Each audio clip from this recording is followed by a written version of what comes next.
फातिमा की रानी माँ, प्रभु यीशु की माँ, आसरा तू ही है माँ।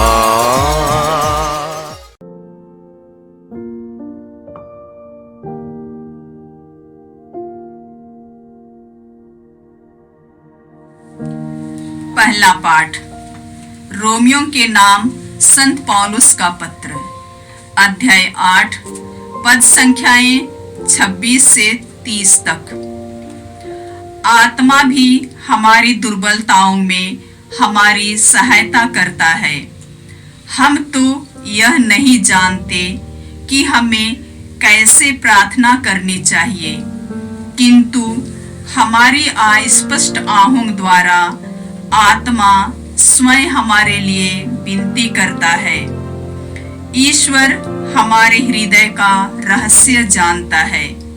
वह समझता है कि आत्मा क्या कहता है, क्योंकि आत्मा ईश्वर की इच्छा अनुसार संतों के लिए विनती करता है।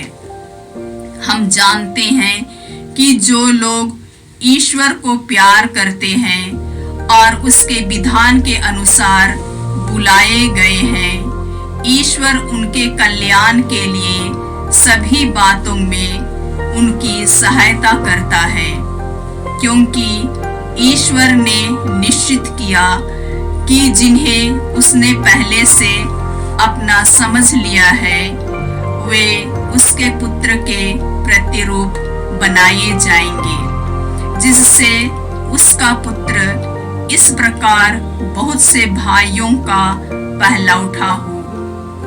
उसने जिन्हें पहले से निश्चित किया उन्हें बुलाया भी, जिन्हें बुलाया उन्हें पाप से मुक्त भी किया, और जिन्हें पाप से मुक्त किया उन्हें महिमान्वित भी किया। यह प्रभु की वाणी है। ईश्वर को धन्यवाद। भजन अनुवाक्य। हे प्रभु, मैं तेरे प्रेम पर भरोसा रखता हूँ। हे प्रभु, मैं तेरे प्रेम पर भरोसा रखता हूँ। हे प्रभु मेरे ईश्वर, मुझ पर दया दृष्टि कर, मेरी सुन। मुझे अपनी ज्योति प्रदान कर, कहीं ऐसा ना हो कि मैं मर जाऊं। मेरा शत्रु यह नहीं कहने पाए मैंने उसे हरा दिया है। मेरे विरोधी मेरे पतन पर आनंद नहीं मनाए। अनुवाक्य। हे प्रभु, मैं तेरे प्रेम पर भरोसा रखता हूँ। हे प्रभु, मैं तेरे प्रेम पर भरोसा रखता हूँ। हे प्रभु, मैं तेरे प्रेम पर भरोसा रखता हूँ। मेरा हृदय तेरी सहायता पाकर आनंदित हो, और मैं उसके सब उपकारों के लिए प्रभु के आदर में गीत गाऊं। अनुवाक्य। हे प्रभु, मैं तेरे प्रेम पर भरोसा रखता हूँ। हे प्रभु, मैं तेरे प्रेम पर भरोसा रखता हूँ। जय घोष। हालेलुया। ईश्वर ने सुसमाचार द्वारा हमें हमारे प्रभु मसीह की महिमा का भागी बना दिया है। हालेलुया। प्रभु आप लोगों के साथ हो और आपकी आत्मा के साथ। संत लूकस के अनुसार पवित्र सुसमाचार। हे प्रभु, तेरी महिमा हो। अध्याय 13 पद संख्याएं 22 से 30 तक। यीशु नगर नगर गांव गांव उपदेश देते हुए यरूशलेम के मार्ग पर आगे बढ़ रहे थे। किसी ने उनसे पूछा, प्रभु, क्या थोड़े ही लोग मुक्ति पाते हैं? इस पर यीशु ने उनसे कहा, संकरे द्वार से प्रवेश करने का पूरा पूरा प्रयत्न करो, क्योंकि मैं तुमसे कहता हूँ प्रयत्न करने पर भी बहुत से लोग प्रवेश नहीं कर पाएंगे। जब घर का स्वामी उठकर द्वार बंद कर चुका होगा और तुम बाहर रहकर द्वार खटखटाने और कहने लगोगे, हे प्रभु हमारे लिए खोल दीजिए, तो वह तुम्हें उत्तर देगा, मैं नहीं जानता कि तुम कहाँ के हो। तब तुम कहने लगोगे, हमने आपके सामने खाया पिया और आपने हमारे बाजारों में उपदेश दिया। पर वह तुमसे कहेगा, मैं नहीं जानता कि तुम कहाँ के हो। रे कुकर्मियों, तुम सब मुझसे दूर हटो।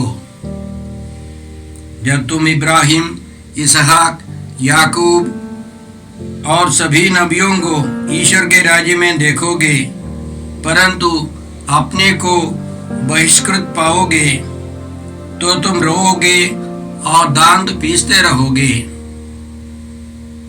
पूर्व तथा पश्चिम से और उत्तर तथा दक्षिण से लोग आएंगे और ईश्वर के राज्य में भोज में सम्मिलित होंगे। देखो, कुछ जो पिछले हैं अगले हो जाएंगे और कुछ जो अगले हैं पिछले हो जाएंगे। प्रभु का पवित्र सुसमाचार। हे क्रिस्त तेरी स्तुति हो। जय यीशु क्रिस्त में प्रिय भाई और बहनों, आज के पहले पाठ में रोमियों के नाम पत्र अध्याय 8 के 24वें वचन से हमने सुना कि पवित्र आत्मा हमारी दुर्बलता में हमारी सहायता करता है। सबसे पहले पवित्र आत्मा हमारा सहायक है, ये हमें समझना है।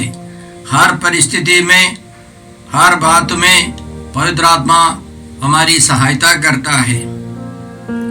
प्रभु यीशु ने हमको सिखाया, जब वो सत्य का आत्मा आएगा तो वह तुम्हें पूर्ण सत्य तक ले जाएगा, क्योंकि वह अपनी ओर से नहीं कहेगा, बल्कि वह जो कुछ सुनेगा वही कहेगा और आने वाली बातों के विषय में बताएगा।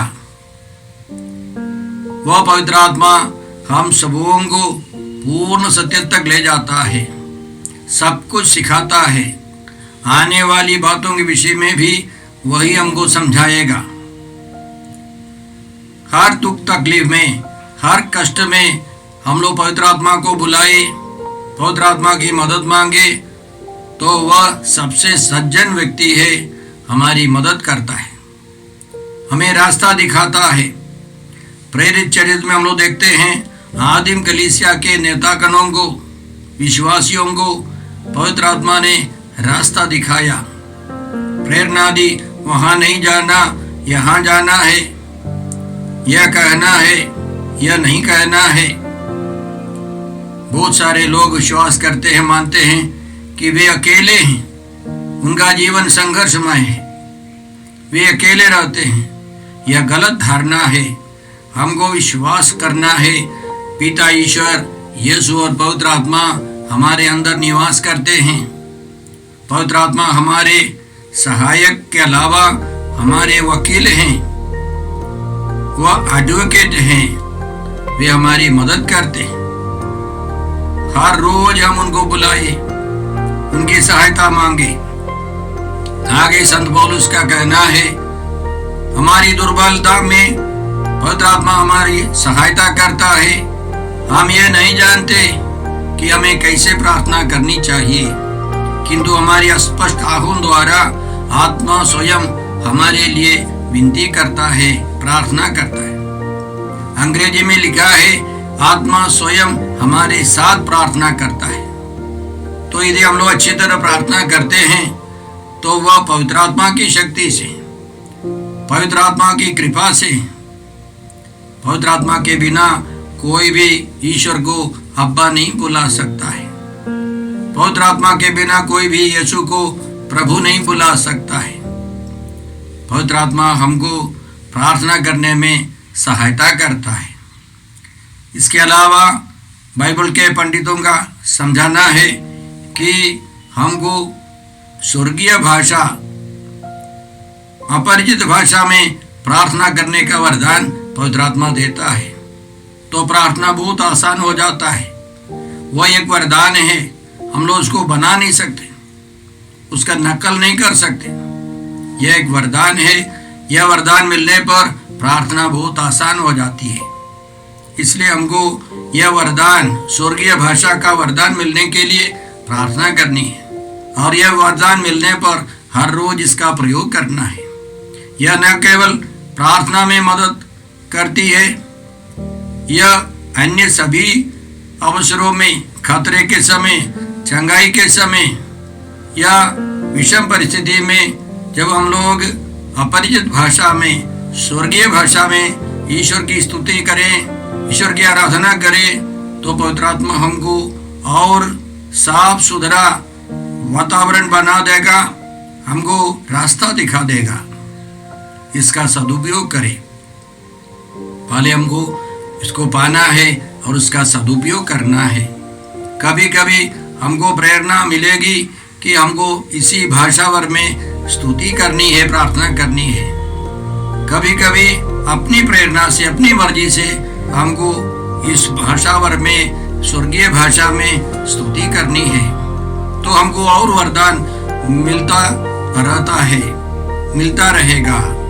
आगे संत पौलुस का कहना है कि जो लोग ईश्वर को प्यार करते हैं और उनकी इच्छा नियम के अनुसार बुलाए गए हैं, ईश्वर उनके कल्याण के लिए सभी बातों में उनकी सहायता करता है। अंग्रेजी में लिखा है, ईश्वर उनके कल्याण के लिए सभी बातों को उनकी भलाई में बदल देता है। सभी बातों के लिए मदद नहीं, सभी बातों को बदल देगा। हमारी भलाई में, ईश्वर को प्यार करने वालों की भलाई में ईश्वर बदल देगा। हमको बर्दाश्त करते रहना है, तो हमारी भलाई में, यदि हम ईश्वर को प्यार करते हैं और विश्वास करते ईश्वर ने हमको बुलाया, तो ईश्वर हर परिस्थिति को हमारी भलाई में बदल देगा। हम जानते हैं कि पेतरुस, यूहन्ना, पौलुस ने सुसमाचार सुनाया, बहुत कष्टों को उठाना पड़ा, लेकिन सब उनकी भलाई में ईश्वर ने बदल दिया। पौलुस और सीलस एक बार जेल में बंद थे। लड़ाई झगड़ा करने से, विद्रोह करने से वे मारे जाते, या उसी तरह अप्रिय कोई भी काम करे, उनको कोई फायदा नहीं है। उनको विश्वास था ईश्वर सब कुछ उनकी भलाई में बदल देगा। उन्होंने रात भर ईश्वर की स्तुति की, भारी भूकंप हुआ, उनकी हथकड़ियां गिर गई और दूसरे दिन वे रिहा हो गए, वे आजाद हो गए। और सुबह होते होते उन्होंने उस जेल के अधिकारी को, उनके परिवार के सदस्यों को वचन सुनाया, बपतिस्मा दिया, उनको विश्वास का वरदान मिला। इसी तरह ईश्वर हमारे जीवन में भी सब कुछ भलाई में बदल देगा। आगे संत पौलुस का कहना है, जिनको ईश्वर ने निर्धारित किया है, चुना है, ईश्वर की इच्छा है कि वे सब यीशु के समान, उनके पुत्र यीशु मसीह के समान बन जाए। इसलिए ईश्वर ने ऐसे लोगों को बुलाया, पवित्र किया और महिमान्वित भी किया है। जो यीशु में विश्वास करता है, वो यीशु की महिमा में प्रवेश करता है। वो मामूली व्यक्ति नहीं रहेगा, वो ईश्वर के परिवार का सदस्य बन जाता है। वो अनुभव करेगा कि मैं ईश्वर का पुत्र या पुत्री हूँ। उसी के अनुसार वो काम करेगा, बात करेगा, विचार करेगा। यह हमारी बुलाहट है। हम कितने सौभाग्यशाली है कि ईश्वर ने हमको आदि से चुना है, बुलाया है, पवित्र किया है और महिमान्वित भी किया है। हम ईश्वर को धन्यवाद देते हैं। साथ साथ हम आग्रह करते हैं, प्रार्थना करते हैं कि सभी मनुष्य ईश्वर के परिवार के सदस्य के रूप में विश्वास करें, अनुभव करें। आज के सुसमाचार में हमने सुना कि प्रभु यीशु गांव-गांव और नगर-नगर उपदेश देते हुए आगे बढ़ रहे थे। यरूशलेम की ओर जा रहे थे। उनको वहां जाकर क्रूस पर मरना है और तीसरे दिन जी उठना है। तो रास्ते पर किसी ने यीशु से पूछा, गुरुवर प्रभु, क्या मुक्ति पाने वालों की संख्या थोड़ी है या बहुत सारे लोग मुक्ति पाएंगे? तो यीशु का कहना था कि सांकरे द्वार से प्रवेश करने का पूरा प्रयास करो। प्रयास करने पर भी बहुत सारे लोग मुक्ति नहीं पाएंगे। संत मत्ती के सुसमाचार में अध्याय 7 पद संख्या 13-14 में हम लोग इस प्रकार पढ़ते हैं। यीशु साफ कहते हैं, संकरे द्वार से प्रवेश करो। चौड़ा है वह फाटक और विस्तृत है वह मार्ग जो विनाश की ओर ले जाता है। जो उसमें प्रवेश करते हैं, उस पर चलते हैं, उनकी संख्या बड़ी है। किंतु संकरा है वह द्वार, संकीर्ण है वह मार्ग जो जीवन की ओर ले जाता है। जो उसे पाते हैं उनकी संख्या बहुत थोड़ी है। तो हमें समझना है, यह संसार, शैतान और हमारे शरीर से हमको तकलीफ होती है, परीक्षाएं आती है। उसका फायदा उठाकर शैतान हमारी परीक्षा करेगा। संसार हमको प्रलोभन देगा और शरीर की बुरी वासना भी हमको रुकावट पैदा करेगी। इसलिए वह धर्म ग्रंथ हमको सिखाता है, यीशु हमको सिखाते हैं कि हमें ईश्वर की इच्छा और नियम के अनुसार पवित्र आत्मा की प्रेरणा से शरीर की बुरी वासनाओं का दमन करना है, शैतान से दूर रहना है, इस संसार के प्रलोभन से, मोह माया से दूर रहना है। यीशु और उनके बाद उनके शिष्य लोगों ने हमको अपने पत्रों के द्वारा समझाया है। हर चीज हमारे लिए फायदेमंद नहीं है। माता पिता बच्चों को उचित भोजन देते हैं, उनको मालूम है कब क्या देना है। उसी तरह उनको जरूरी चीजें सब देते हैं, भोजन, कपड़े, शिक्षा, मकान, दवाई, ये सब देते हैं। अक्सर हम लोग भूल जाते हैं कि उनकी भलाई के लिए, आत्मा के लिए, मन के लिए कहाँ रुकावट रखनी है, कहाँ कंट्रोल रखना है। और युवक लोग, बच्चे लोग नहीं जानते हैं। आने वाली पीढ़ियों के लिए हमको रास्ता दिखाना है, नहीं तो वे बहुत सारे लोग बर्बाद हो जाएंगे। जब शिक्षा आती है, जब पैसा आता है, धन संपत्ति बढ़ती है, सब विकास होता है बाहर का, भीतर यीशु नहीं है, पवित्र आत्मा नहीं है, ईश्वर नहीं है, पिता ईश्वर वे कार्यरत नहीं है, तो हमारा जीवन बेकार हो जाएगा। इसी तरह हम लोग देखते हैं कई देशों में, यूरोपियन देशों में शिक्षा आ गई, पैसे आ गए, सर्वांगीण बाहर का विकास हुआ, लेकिन ईश्वर नहीं है, विश्वास नहीं है, तो हम लोग जानवरों से भी बदतर हो सकते हैं। इसलिए हमको सतर्क रहना है। हर एक व्यक्ति को, हमारी आत्मा अनंत है, हमको इस दुनिया में कुछ साल तक रहना है, 80, 85, 90 तक या 70 तक तो हम लोग रहकर वापस जाना है। इसलिए हमको संकरे द्वार से प्रवेश कर, संकीर्ण रास्ते से चलकर अनंत जीवन में प्रवेश करना है। हम जानते हैं एक खिलाड़ी एक पदक के लिए, कुछ पैसे के लिए, कुछ नाम प्रतिष्ठा के लिए कितनी तपस्याएं करता है। एक बॉडी बिल्डर जो शरीर को दिखाने वाला कह रहा था कि बहुत तपस्या करनी है, खाना अच्छी तरह खाते हैं वे लोग, लेकिन उसका जो वो प्रतियोगिता के पहले 3 दिन कोई भोजन नहीं है, केवल सूखी रोटियां और खीरा खा सकते हैं, पानी तक नहीं है। कितनी तकलीफ उठाना पड़ता है। जो रस्सा खींचता है उनको एक निर्धारित वजन है, 75 किलो से ज़्यादा नहीं होना है। 100 ग्राम ज़्यादा है तो वो आदमी, वो खिलाड़ी आउट हो जाएगा। तो इसलिए वे लोग बहुत तपस्या करते और शरीर में कुछ मलहम लगाकर पॉलीथीन बैग में सब रहकर पसीना छुड़ाकर 75 किलो लाते। कितनी कठिनाइयाँ! हम जानते हैं जो लोग बुराई करते उनको भी कितनी कठिनाइयाँ। तो कठिनाई के रास्ते से, जीवन के रास्ते से हमको गुजरने के लिए यीशु हमको सिखाते हैं। यीशु ने हमको दिखाया, सिखाया कि उनके बचपन से लेकर, जन्म से लेकर मृत्यु तक उनको खुद सहना पड़ा, लेकिन तीसरे दिन जी उठकर उन्होंने हमें रास्ता दिखाया। जो यीशु के साथ दुख भोगता है वह यीशु के साथ महिमान्वित हो जाएगा। इस विश्वास के साथ हमको आगे बढ़ना है, हमारी आत्मा की मुक्ति के लिए प्रयास करना है।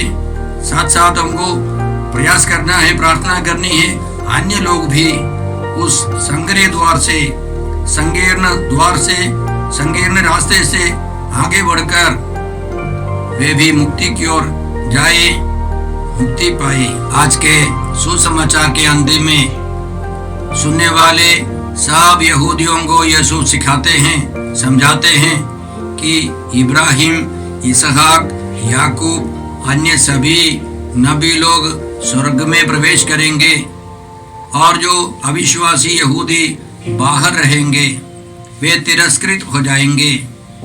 और उसके अलावा सबसे खुशखबरी यीशु देते हैं कि पूरब पश्चिम से, उत्तर और दक्षिण से सबके सब आकर ईश्वर के राज्य के भोज में सम्मिलित हो जाएंगे। जो खानदानी समझते थे, जो यहूदी परंपरा पर विश्वास रखते थे, भरोसा रखते थे, कोई जरूरी नहीं कि वे सब स्वर्ग राज्य में प्रवेश करेंगे। इसलिए उनका कहना है जो पिछले थे, जो तिरस्कृत थे, जो किनारे थे, वे सब आगे बढ़ते जाएंगे। गैर यहूदी बहुत सारे लोग और जो अपने को खानदानी समझते थे, जो अगले समझते थे, वे पिछले हो जाएंगे। हम लोग सब गैर यहूदी हैं, हम यहूदी नहीं हैं। ईश्वर की कृपा से कई लोगों के कारण हम लोगों को विश्वास का वरदान मिला है। अन्य लोगों के द्वारा, वचनों के द्वारा, संस्कार के द्वारा हमको ईश्वर पर विश्वास मिला है। और प्रभु की योजना है कि सभी लोग ईश्वर के पास आए। इसलिए हम लोग पढ़ते हैं, ईश्वर चाहता कि सभी मनुष्य मुक्ति पाए और सत्य को जाने। सत्य यीशु मसीह है।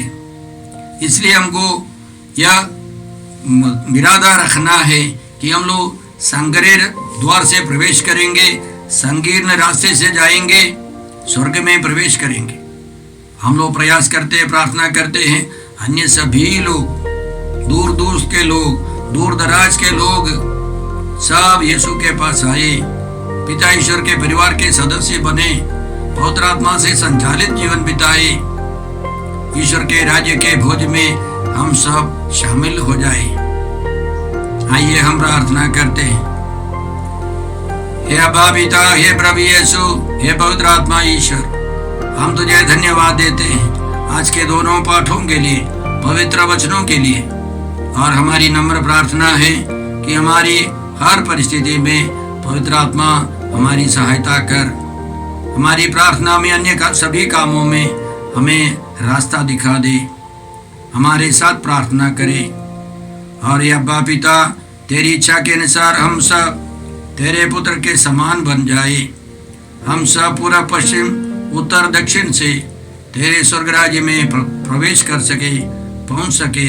हम यह प्रार्थना करते हैं प्रभु क्रिस्त के द्वारा।